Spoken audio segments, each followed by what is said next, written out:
সৰুৰে পৰা তোমালোকেই কোৱা শুনিছোঁ মোৰ মা দেউতা যিটো এক্সিডেণ্টত ঢুকাল সেই এক্সিডেণ্টত ময়ো হেনো গাড়ীত আছিলোঁ আৰু এজন মানুহে মোক বচালে কাৰণে মোৰ প্ৰাণ ৰক্ষা পৰিল সেইটোৱে সঁচা কথাবোৰ ডিটেইলছত জানিবলৈ মন যায় ককা কিন্তু তুমি বেয়া পোৱা বুলিয়ে প্ৰত্যেকবাৰে কথাবোৰ সুধিবলৈ ৰৈ যায়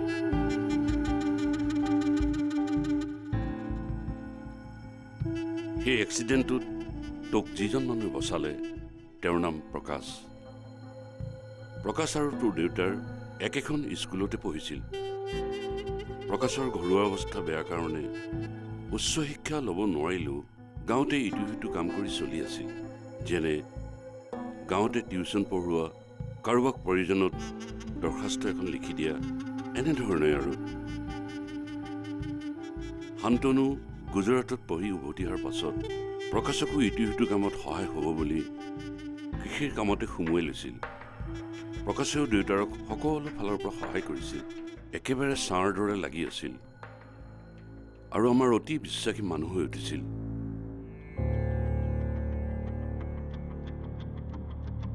প্ৰকাশেও গাড়ী চলাবলৈ জনাৰ কাৰণে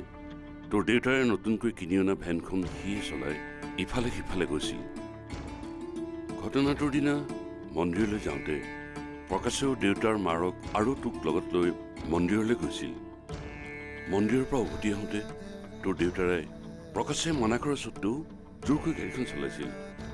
পাহাৰৰ অকোৱা পকোৱা ৰাস্তাৰে আহি থাকোঁতে হঠাৎ শান্তনুৰ বিপদৰ সংকেত পাই তোক প্ৰকাশৰ হাতত দি গাড়ীৰ পৰা জাপ মাৰি দিবলৈ কৈছিল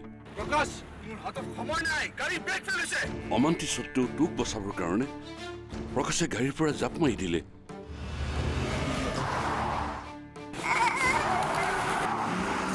নিয়ন্ত্ৰণ হেৰুৱাই গাড়ীখন পাহাৰৰ ওপৰৰ পৰা তললৈ বাগৰি পৰিল আৰু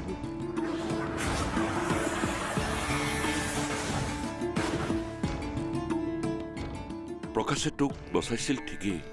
কিন্তু শান্তনু আৰু শিখাক বচাব নোৱাৰিলে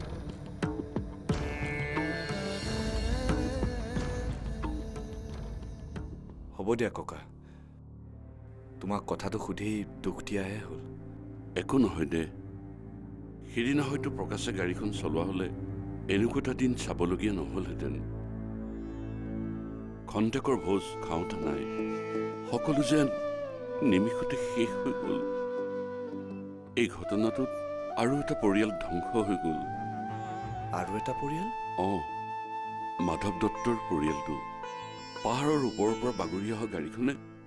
ৰাস্তাৰে গৈ থকা মাধৱ দত্তৰ পত্নীক খুন্দিয়াইছিল